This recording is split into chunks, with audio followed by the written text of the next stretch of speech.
UP TET की तैयारी करने वाले या सीटेट की तैयारी करने वाले विद्यार्थियों के लिए आज एक नई शुरुआत। मैं विंध्य प्रकाश मिश्रा आपकी इस शिक्षक भर्ती यूपी टेट तथा सीटेट की परीक्षाओं के लिए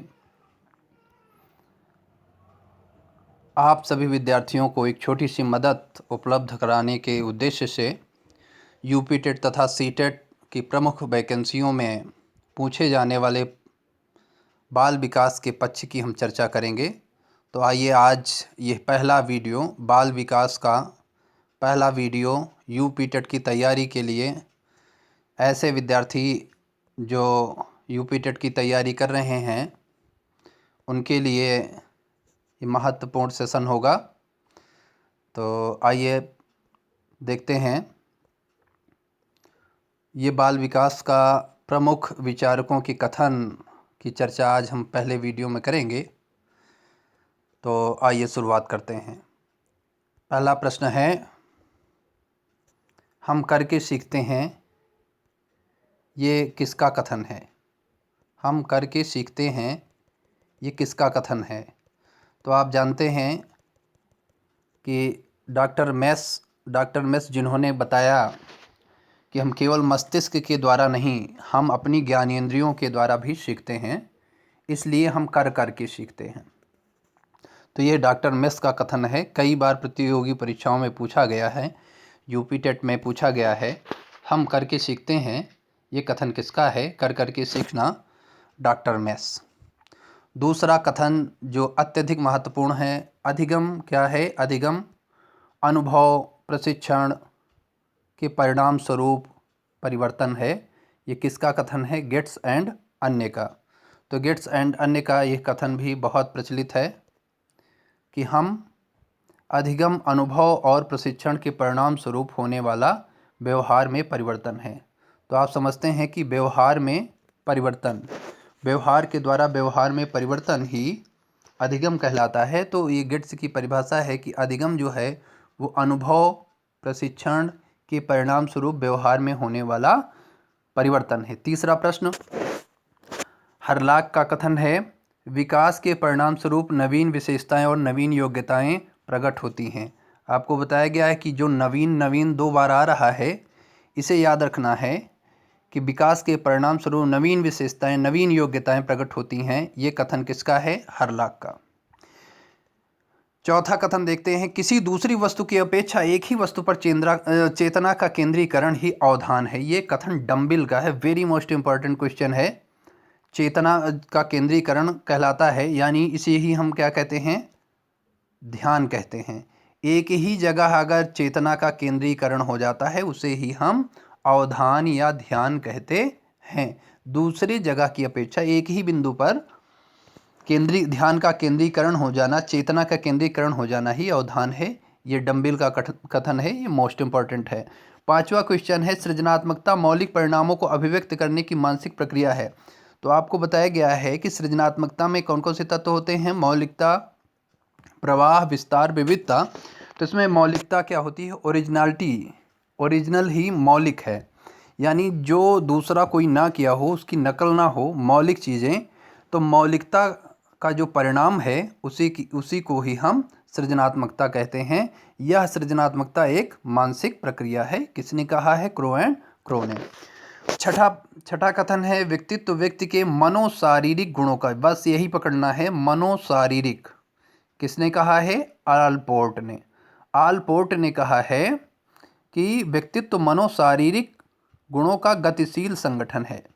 यानी गतिशील संगठन का तात्पर्य ये होता है कि व्यक्तित्व बनता बिगड़ता रहता है।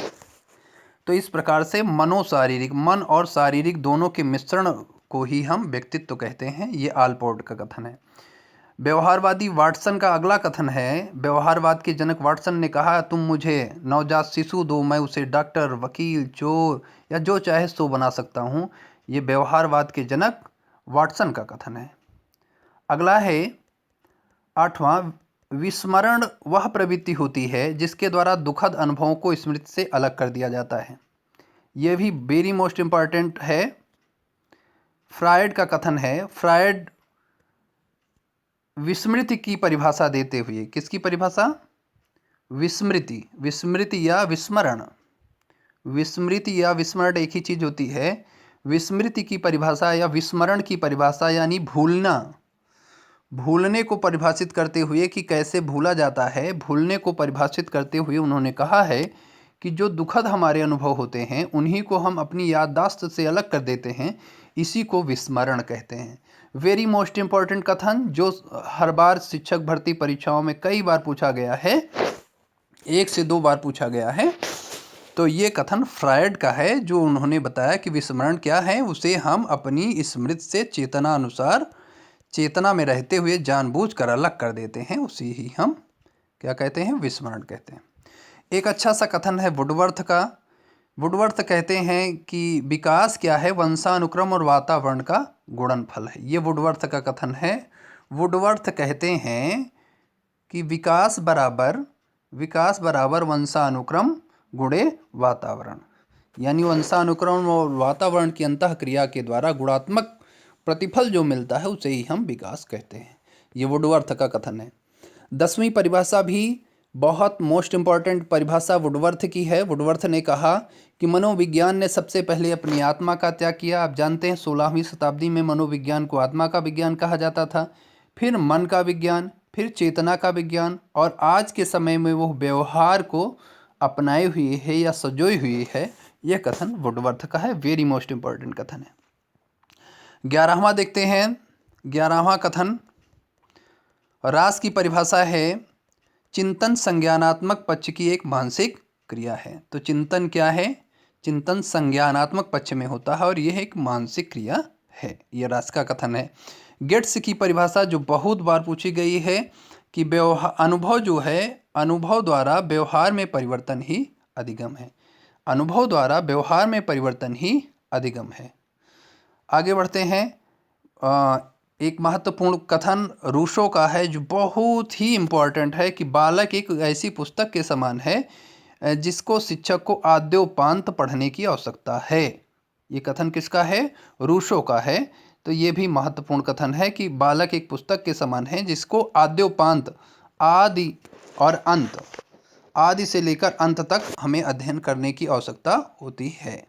14वां कथन है कि सृजनात्मकता जो है वो बालक के मौलिक परिणामों को अभिव्यक्त करने की मानसिक क्रिया है। ये कथन किसका है? क्रो एंड क्रो का।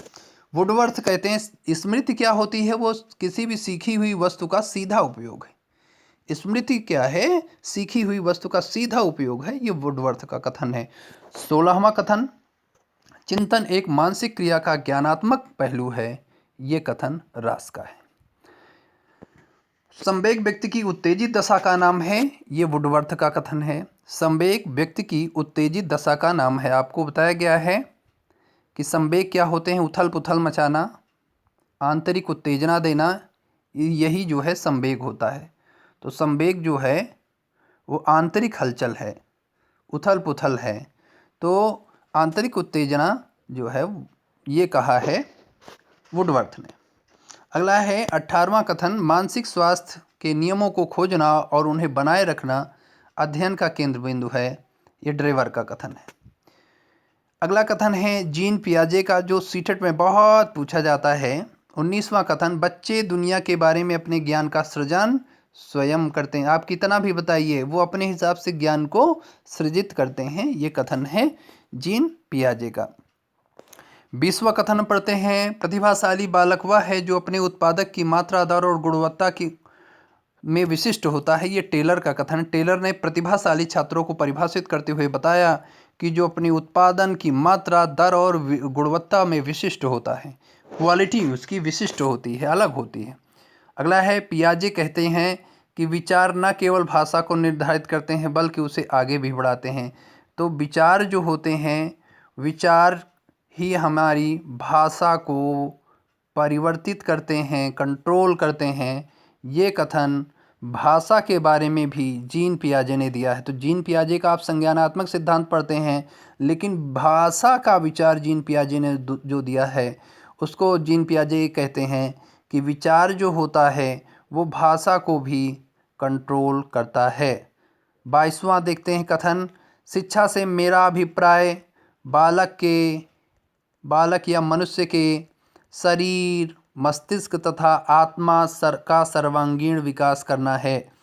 तो शरीर, मस्तिष्क और आत्मा तीनों का विकास करना ही शिक्षा है, ये महात्मा गांधी का कथन है। 24वां प्रश्न देखते हैं, 24वां कथन देखते हैं, मनुष्य को जो कुछ भी बनना होता है आरंभिक दौर के 4-5 वर्षों में ही बन जाता है। ये कथन है फ्रायड का। फ्रायड ये कहते हैं कि जो शैशवावस्था में शिशु होता है उसे जो बनना होता है आरंभिक दौर के 4-5 वर्षों में ही बन जाता है। इस प्रकार 24 इन कथनों का ये संकलन आज के इस वीडियो में हम लोग कवर करते हैं और अति महत्वपूर्ण मनोवैज्ञानिकों के ये कथन हम तैयार करते हुए अपनी तैयारी को आगे गति देंगे।